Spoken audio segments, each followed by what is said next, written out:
최고가에 비해서 한 5억 정도까지 5억 정도가 하락했다. 불과 한 4개월, 5개월 만에. 하반기에 가게 되면 오히려 가격이 늘어날 가능성이 높다라는 겁니다. 거래량은 대신 줄죠.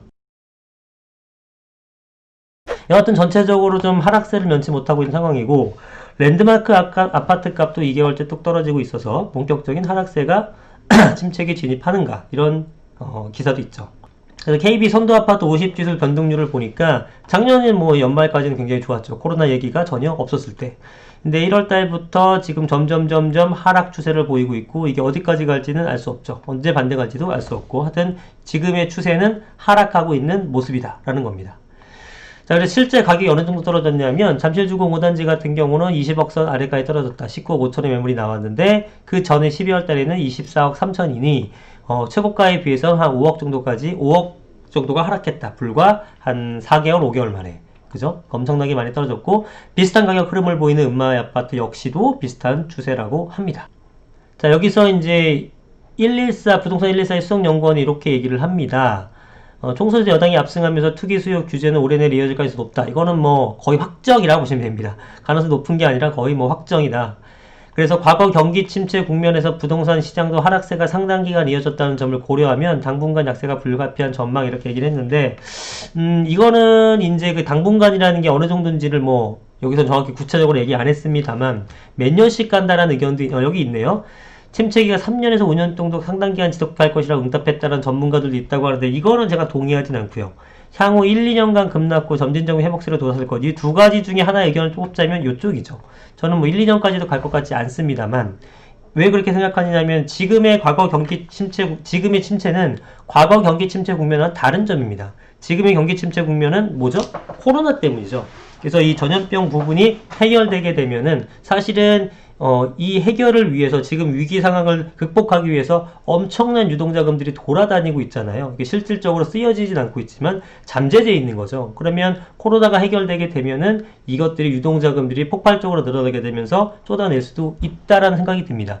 그러니까 대출이 문제없이 나오고 있는 비규제 지역의 일정 금액 이하 이런 것들에 대해서는 쏠림 현상이 생길 수밖에 없는 겁니다. 서울은 지금 굉장히 주춤하고 있고 경기는 계속 상승 중에 있으니까 격차가 좀 줄어들고 있잖아요. 이렇게 되면은 지금 어떤 뭐 정책적 영향, 그 다음에 뭐 이런 현재 전염병 사태 이런 것들이 복합적으로 어우러지게 되면서 지금 갭이 줄은 건데, 이렇게 되면 경기권의 가격이 올라가고 서울권의 갭이 줄어들게 되면 결국은 서울에 있는 가격들이 다시 재상승하게 됩니다.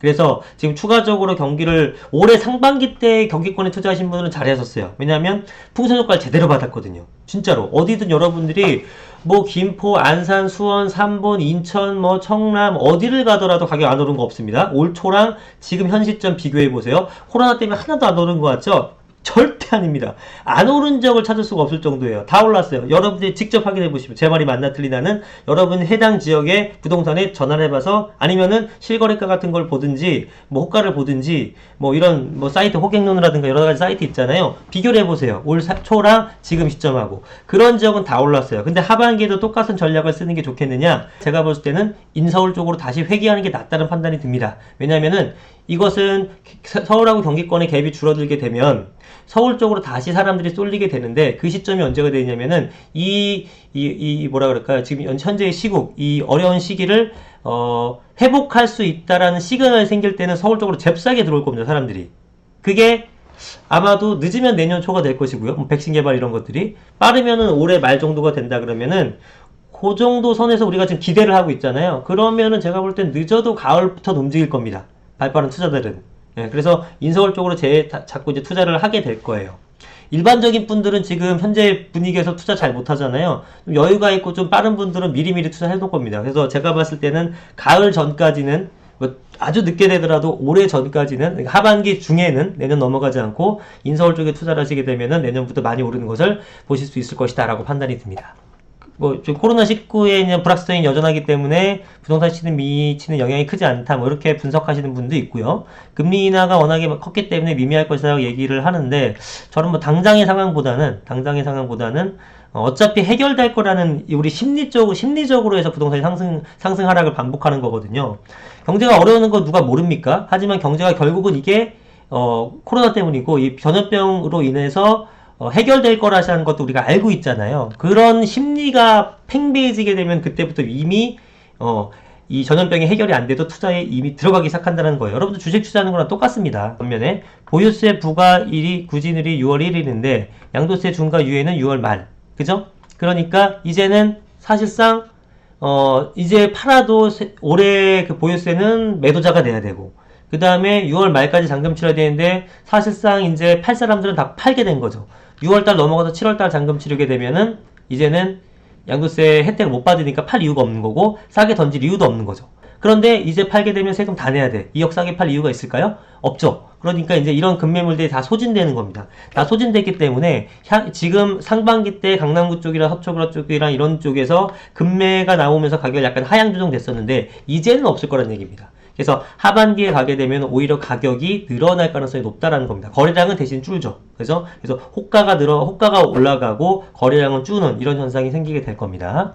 전셋값이 지금 굉장히 심상치 않게 올라가는 조짐을 보입니다. 이것은 사실은 우리가 충분히 예측했던 거죠. 뭐 저가 예측했던 게 아니라 이거는 뭐 상식에 속하는 범위 아니겠습니까? 경기가 이 전염병 사태로 안 좋으면 사람들이 집을 안 사게 되고 어떻게든 집을 뭐 들어오는 사람들, 부동산 유입자들, 예를 들면 신혼부부 같은 사람들, 그러면 지금 분위기가 좋게 되면 매매를 하겠지만 분위기 안 좋으면 뭘로 하겠습니까? 전세로 가겠죠. 그러니까 전세 수요는 경기 안 좋을 때 늘어날 수밖에 없고 집값은 당연히 정체가 돼 있는 상태였고 그럼 정체가 돼 있는 상태에서 전세 수요가 늘어난다는 것은 전세 가격이 올라간다는 얘기 아니겠습니까? 이거는 뭐 거의 상식선이기 때문에 전세값이 올라간다는 것은 기정사실화 돼 있었던 부분인데 생각보다 빠르게 안정화되고 전세값이 올라가는 모습을 보인다. 이게 이제 포인트입니다.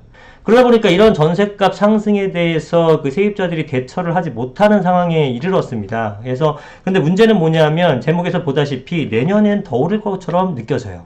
그렇죠. 그래서 지금 이 전세입자분들이 제가 계속 렌트푸어에 대한 걱정을 해야 된다. 집은 꼭 한 주택은 마련해야 된다. 계속 누차 강조드리는 일이 이런 게 수시로 일어나기 때문에 그렇습니다. 자, 그래서 우리가 조금 과거에서부터 지금까지 흐름을 한번 살펴보게 되면 여러분들이 이해가 쉬웠기 때문에 제가 조금 흐름을 한번 살펴봐 드리겠습니다. 자, 전세가 상승이 지속되면 일어날 일들, 이제 앞으로 향후에 전세가가 계속 상승할 걸로 보여지기 때문에 지금 이런 어떤 일이 일어날지를 한번 보시면 좋을 것 같아요. 자, 우리가 과거를 한번 살펴보도록 하겠습니다. 자, 언제부터 볼 거냐면은 한 2000년대 후반, 우리가 리먼 사태, 글로벌 금융위기 때부터 볼 건데요. 08년도에 우리 금융위기가 터지게 되면서 08년도 9월에 리먼이 부도가 났죠. 이러면서 이제 세계 금융위기가 터졌는데, 자, 이렇게 되니까 금융위기가 터지게 되면 어떻게 됩니까? 사람들이 집을 살까요, 안 살까요? 사람들이 집을 안 삽니다. 예, 사람들이 집을 안 사. 예, 집을 안 사고, 그러면 공급하는 사람들, 그러니까 건설사죠. 건설사들은 어떻게 될까요? 이게 공급이죠, 우리 공급. 그 다음에 이게 수요 측면입니다.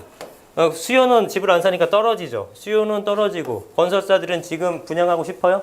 분양하게 되면 다 미분양 넣을 텐데 아무도 안 사는데 공급을 안 하죠. 그러니까 이것도 떨어집니다. 자, 그래서 수요자들은 집을 안 사고 건설사는 공급을 안 해서 떨어지게 됩니다. 이게 뭘 본 거냐면 매매 측면에서 본 거예요. 매매 측면. 근데 이번에는 우리가 전세적인 측면에서 보자고요. 전세. 우리가 전세 기준인 거니까. 자, 건설사가 공급을 안 하는 거는 매매도 공급이 안 되는 거지만 전세도 공급이 안 되는 거죠. 그럼 이번엔 전세를 보겠습니다. 전세는 공급이 뚝 떨어져 있어요. 공급이 뚝 떨어져 있어. 수요는 어떨까요? 매매에 대한 수요는 떨어졌지만 매매를 안 하면 그 사람들은 다 어디 가겠습니까? 텐트 치고 삽니까? 아니죠. 어딘가 살긴 살아야 되는데 주거 형태가 어떻게 돼요? 전세가 되는 겁니다. 그래서 매매가 아닌 전세 기준에서 봤을 때는 공급량은 떨어지지만 수요는 폭등을 하는 현상이 생겨나는 거예요. 위기 때는. 그죠? 그러다 보니까 공급은 안 돼. 공급이 안 되니까 전세 공급도 없죠. 그 집을 안 지으니까. 그런데 전세를 구입하려는 사람들은 많아. 이러면 어떻게 됩니까? 전세 가격이 폭등을 하는 구조가 생기게 됩니다. 그래서 여러분들 기억나실지 모르겠지만 2008년도 요럴 때쯤에는요, 전세가 비율이 어느 정도 수준이었냐면은 50%가 채 안 됐습니다. 그러니까 매매 금액이 한 5억 정도였으면 전세가 2억 5천이 채 안 됐었어요. 평균적으로 50%가 안 됐는데 2000년대 후반에 지금 2017년, 16년도쯤에 이게 몇 퍼센트까지 올라갔냐면 75%포인트까지 치고 올라갔단 말이에요. 엄청나게 오른 거죠. 근데 재밌는 건 뭐냐면 2016년도, 2017년도 이때가 정점을 찍었는데 2013년도 9월 달에 저점, 매매가의 저점을 찍고 이때부터 수직 상승했던 게 부동산 시장입니다. 2015년부터 날개를 달았죠. 그렇게 올라가는 와중에서도 전세가 비율이 올라갔다는 것은 매매가 상승보다 전세가 상승이 훨씬 더 컸다라는 걸 얘기하는 거예요. 우리가 매매가 상승에만 주목해서 그렇지 전세가 상승이 엄청나게 올라갔다는 얘기가 됩니다. 자, 그러면은 예를 들면 이런 거죠. 그 전에 5억짜리 아파트가 전세가 비율 50%였으면 얼마예요? 2억 5천이었잖아요. 근데 이게 매매가가 얼마가 되냐면 한 10억쯤 갔죠? 엄청 올랐죠? 근데 이때 50%였던 게 이때 75%였다니까? 그럼 이게 얼마야? 7억 5천 올라가는 거죠? 그럼 어떻게 되는 겁니까? 매매 얼마 올랐어요? 5억에서 10억으로 5억 올랐죠? 전세 2억 5천에서 7억 5천으로 5억 올랐죠? 전세값 오른 만큼 매매가 오르는 시장이었다고요. 무서운 겁니다. 이게 뭐 전세가 올라서 매매가 올랐든 매매가 그 전세 가격 견인했든 뭐 양쪽 다 영향이 있는 건데 지금 뭐 우리 학술적으로 그 인과관계를 따지자는 얘기는 아니고 결과론적으로 전세가와 매매가가 다 올랐던 시기였단 말이에요. 지금 근데 그 시발점은 뭐였냐면 이거 발음 조심해야죠. 그 시발점이 뭐였냐면은 요런 상태에 매매 가격은 움직이지 않은 상태에서 전세 가격이 올라가서 갭이 줄어들게 되면 어떤 생각이 드냐면은 갭 투자가 일단 성행하게 됩니다. 여러분들 4년 전, 5년 전 이전에는 갭 투자라는 말 들어본 적 없을걸요? 왜 들어본 적이 없는지 아십니까? 그런 용어가 없었습니다. 최근 들어서 생긴 용어예요. 갭 투자라는 얘기가. 자, 왜 갭 투자라는 얘기가 생겼냐면 이렇게까지 붙은 적이 없었거든. 그죠? 여러분 생각해 보세요. 평균적으로 75%라는 얘기는 재건축 같은 거 다 포함해서요. 재건축 같은 거 뭐 예를 들어서 우리 음마 아파트라든가 여의도 아파트, 압구정 아파트 뭐 이런 것들 몇몇 개들은 매매가 20억씩 하는데 전세가 4억, 5억밖에 안 합니다. 예? 그렇다라는 것은 그런 비율 거의 20%, 25% 비율밖에 안 되는 거에 다 포함해서 75%라는 얘기는 일반적인 구축 아파트, 일반적인 아파트 같은 거 대부분 80%가 넘었다는 얘기예요. 전세가 비율이. 엄청나죠? 갭이 차이가 안 나. 그죠? 그리고 그렇게 되면 사람들이 어떤 생각을 합니까? 처음에는 경기가 안 좋고 갭 차이가 많이 나니까 전세 들어가자 했는데 점점 전세가는 높아지고 매매가 멈춰 있으니까 야, 이거 전세 들어가나 매매 들어가나 별 차이가 없는데? 야, 매매로 가. 금리도 싸, 매매가. 그래서 매매 수요로 돌아서게 되는 거고요. 그렇게 실수요자가 움직이게 되고, 야, 갭이 작네? 야, 한 채 더 사. 전세 안고 사. 20%만 사겠네? 사는 거죠. 갭 투자가 성행하게 되고. 그렇게 돼서 어떻게 됩니까? 전세 수요가 점점 매매 수요로 쏠리면서 매매가가 상승하는 구조가 펼쳐지는 겁니다. 그런 과정이 반복되는 거예요. 정도의 차이만 있는 거지. 지금 그 또 초입에 들어선 겁니다. 지금 매매가 가만히 있는 상태에서 전세가 올라간다면서요. 그럼 갭이 또 줄어들게 되겠죠. 갭이 줄어들게 되면 어떤 현상이 생겨요? 전세에서 매매가로 또 돌아서게 되는 거예요. 여러분들이 지금 전염병 사태니 뭐 지금 경기가 안 좋아서 넋놓고 있을 때가 아닙니다. 결국은 이렇게 움직이게 되면 발빠르게 움직이는 투자자들이나 실거주자들이 뭐 하는 만큼 일찍 움직이는 것만큼 돈을 버는 거예요. 자, 벌써 매매가가 저는 그 전에 영상에서 계속 주장했지만 최대한 늦어도 하반기 아니면 적어도 가을 전까지는 구입을 해라. 어차피 상승할 거니까. 근데 벌써 기사들이 하락세를 멈췄다. 이제 뭐 전세가 상승한다. 이런 기류가 보인다는 것은 제가 볼 때 이제 가격도 상승한다는 얘기가 됩니다. 여러분들이 이런 흐름 같은 것들을 잘 파악을 하셔야 돼요. 저는 뭐 십수년째 부동산 하다 보니까 이런 경험을 여러 차례 있어서 과거의 반복입니다. 과거의 반복이에요. 또 똑같아요. 지금 이런 상태에 이런 시그널들, 기사 같은 것들이 나오게 된다는 것은 향후에 가격이 올라간다는 뜻이니까 적절한 어떤 그 매물에 대해서 여러분들이 구입할 준비를 하시고 미리미리 빠리빠리 움직이셨으면 좋겠습니다.